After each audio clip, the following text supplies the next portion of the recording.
accidents. If there was something for Mr. Bump to bump into, he'd bump into it all right. For instance, if you were to see Mr. Bump walking down the street in your town, and if there happened to be something to bump into down that street, then you know what would happen, don't you? Bump. He lived in an extremely nice home, but even then, he couldn't help having those little accidents.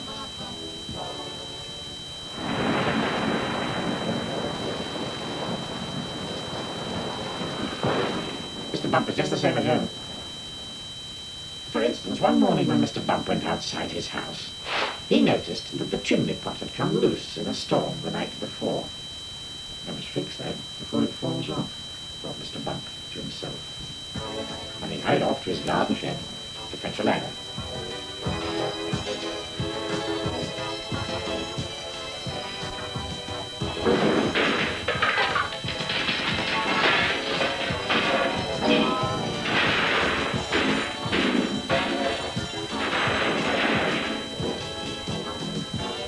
A very long ladder.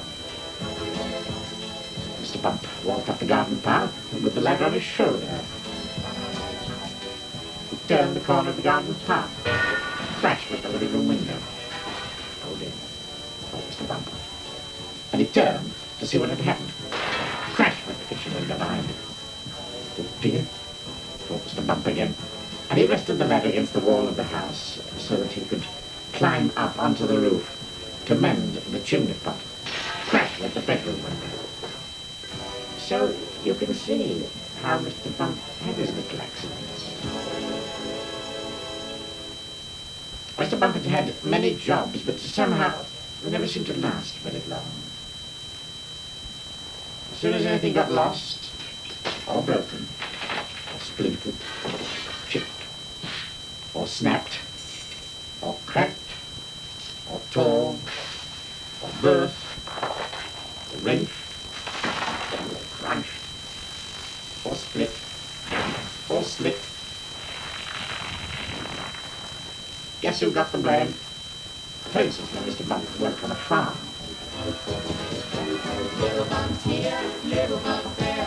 Here comes another bump here, over here. It's a painful way to spend your day, but the deep bump. He tripped over the farm dog. And spilt the milk. And the farm cat lapped it up. For instance, when Mr. Bump was a postman, he got his hand stuck in the pillar box. He had to fetch the fire brigade to come and set him free.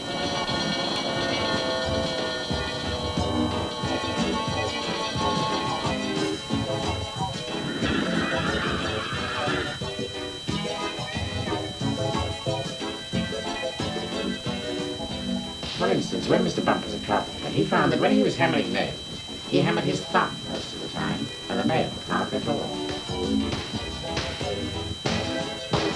Ouch! In order to recover from this series of rather unfortunate happenings, Mr. Bump decided to go away for a holiday. There, he could think about what sort of job he could do where he wouldn't be such a nuisance to everybody. So, he set off to the station to catch a train to the seaside.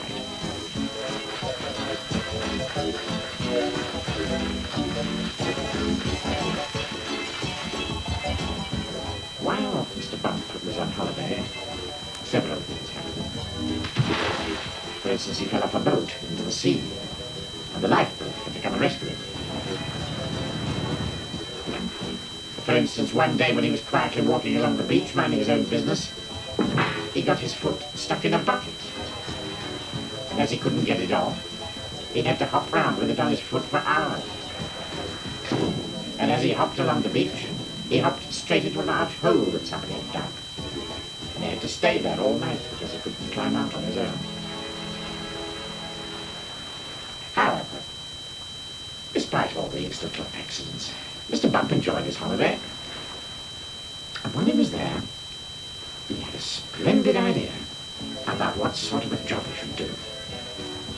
It was quite the best idea Mr. Bump had ever had. An absolutely splendid idea.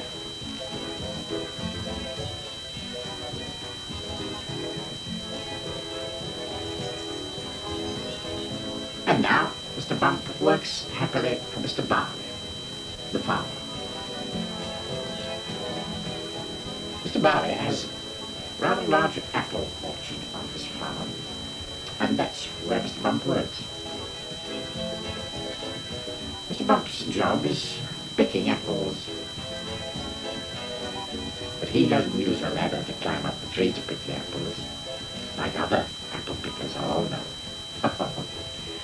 Oh, Mr. Bump has a much better way of picking apples than that.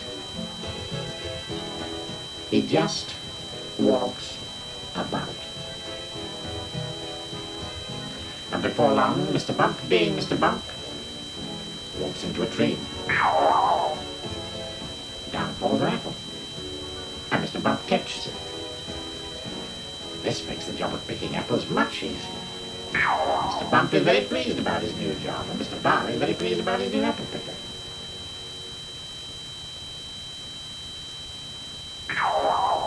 So, you see, the story of Mr. Bump isn't such a sad story after all, is it?